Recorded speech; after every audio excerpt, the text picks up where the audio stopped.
Assalamualaikum warahmatullahi wabarakatuh. Perkenalkan, nama saya Rahmatun Nisa dari Prodi Pendidikan Islam Anak Usia Dini, mata kuliah Neurosains. Adapun dosen pengampunya yaitu Ibu Eka Mulyaningsi, SPD NPD. Adapun materi yang saya ambil pada video pembelajaran kali ini yaitu peran Neurosains dalam pembelajaran anak usia dini. Mari kita simak video penjelasannya. Neuroscience secara etimologi adalah ilmu neural yang mempelajari sistem saraf, terutama mempelajari neuron atau sel saraf dengan pendekatan multidisipliner. Sedangkan secara terminologi, neuroscience merupakan bidang ilmu yang mengkhususkan pada studi saintifik terhadap sistem saraf.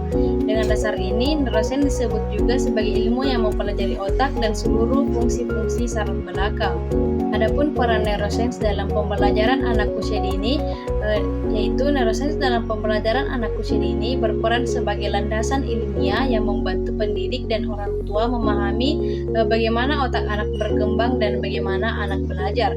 Adapun beberapa peran utama neuroscience dalam pembelajaran anak usia dini yaitu yang pertama, memahami perkembangan otak anak. Menurut ahli perkembangan otak anak di tahun-tahun awal sangat kritis karena sinapsis atau koneksi antar sel saraf tumbuh dengan cepat.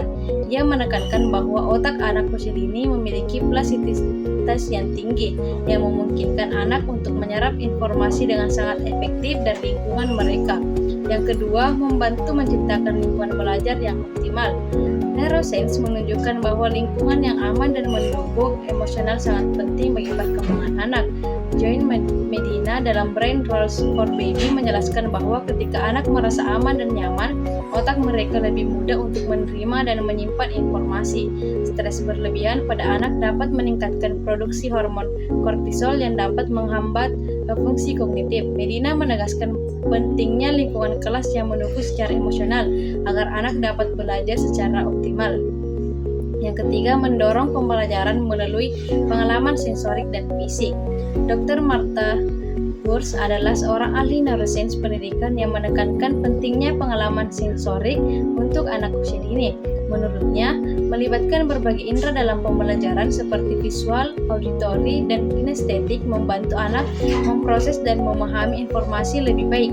Otak anak terbukti membentuk koneksi yang lebih kuat saat mereka terlibat langsung dengan lingkungan melalui aktivitas fisik dan sensorik. Yang keempat, menguatkan konsep pengulangan dan penguatan. Menurut Eric Jensen, pengulangan adalah kunci dalam memperkuat koneksi neural. Keterampilan atau konsep yang sering diulang lebih mudah disimpan dalam memori jangka panjang anak. Jensen juga menyebutkan bahwa reinforcement positif dapat meningkatkan motivasi belajar dan keterlibatan anak. Ketika anak diberi pujian atas usahanya, mereka lebih terdorong untuk mencoba dan belajar hal-hal baru. Yang kelima, menunjukkan pentingnya emosi dalam pembelajaran. Mary Helen Himordino yang dalam studinya tentang hubungan emosi dan pembelajaran menemukan bahwa emosi memainkan peran penting dalam proses penyimpanan memori. Ketika anak mengalami emosi positif, otak mereka lebih mudah menangkap dan mengingat informasi yang menyatakan bahwa informasi tidak hanya mendukung tapi juga memotivasi proses pembelajaran. Dan pendidik perlu menciptakan pengalaman yang menyenangkan untuk mendorong keterlibatan dan retensi informasi. Yang keenam, memahami keterbatasan kognitif anak. Seorang ahli psikologi kognitif memperkenalkan konsep Sankey dalam memori. Dalam teorinya, ia menjelaskan bahwa otak manusia memiliki keterbatasan dalam memproses sejumlah besar informasi sekaligus. Dengan memecah informasi menjadi bagian-bagian kecil, anak-anak usia dini dapat lebih mudah memahami dan mengingatnya. Pemahaman ini membantu pendidik menyusun materi belajar yang sesuai dengan kapasitas memori anak.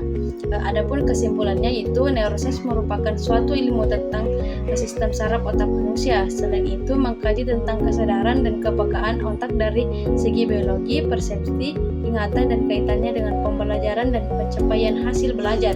Upaya yang dapat mengoptimalkan hasil belajar anak usia dini diharapkan orang tua dan guru PAUD bijak dalam memberikan beragam stimulus. Potensi kecerdasan berkembang dengan pesat apabila orang tua, guru, dan lingkungan memahami neuroscience dan memberikan stimulan secara optimal. Para ahli menyarankan orang tua agar siswa mengikuti kegiatan seni musik karena musik dapat merangsang otak, meningkatkan kemampuan bersosialisasi, meningkatkan rasa empati, dan sebagainya. Sekian dari saya. Wabillahi taufiq wal hidayah. Wassalamualaikum warahmatullahi wabarakatuh.